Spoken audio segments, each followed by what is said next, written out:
First of all, a judge has now ruled against President Obama, the administration's 6-month moratorium on deepwater drilling in that case in Houston, and we will be right back as this news develops. Thank you.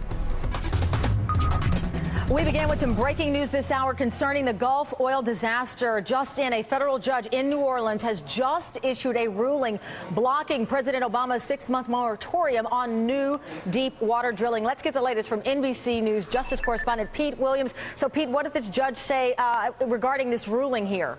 Well, as it stands now, this judge has said that that moratorium on drilling should end, that he is granting a preliminary injunction, which means that this, for now,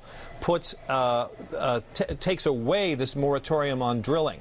That is the effect of his ruling, but you can bet that the administration will appeal this. They'll try to get the moratorium reimposed. I think as a practical matter, Tamron, no oil company is going to go resume drilling until they know for certain what the legal landscape is, and it's very uncertain. But you could say as a technical legal matter, for now, the moratorium is on ice. Now, what the judge, this was a lawsuit that was filed by some oil companies.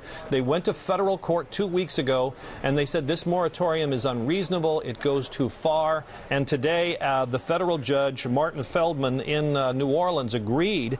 He said no question that the oil spill is as he put it, unprecedented, sad, ugly, and inhuman. But he said there will be irreparable harm to oil companies in the Gulf if this moratorium is stayed. He says he is persuaded that it's only a matter of time before more businesses, more jobs, and more livelihoods will be lost. And he said he thinks the government trivializes this moratorium by saying, as the government did in its court filings, that only a small percentage of drilling rigs offshore would be affected. The judge says the effect on employment, jobs, and loss of domestic energy supplies caused by the moratorium will ripple throughout the economy, as will the effect on the movement of rigs to other sites around the world. And he says that's damage that you can't undo. So he believes the public interest weighs in favor of stopping this moratorium. He thinks it was arbitrary. He thinks it was wrong to suspend drilling of wells in depths over 500 feet, that the need to do that simply, he says, cannot justify the immeasurable effect on the oil companies, the local economy in the Gulf region, and the critical present-day aspect of the availability of domestic energy. So that's a judge, that's a federal judge. The government can now go to a federal court of appeals. Though they haven't made a final decision, I think you can almost certainly assume that they will.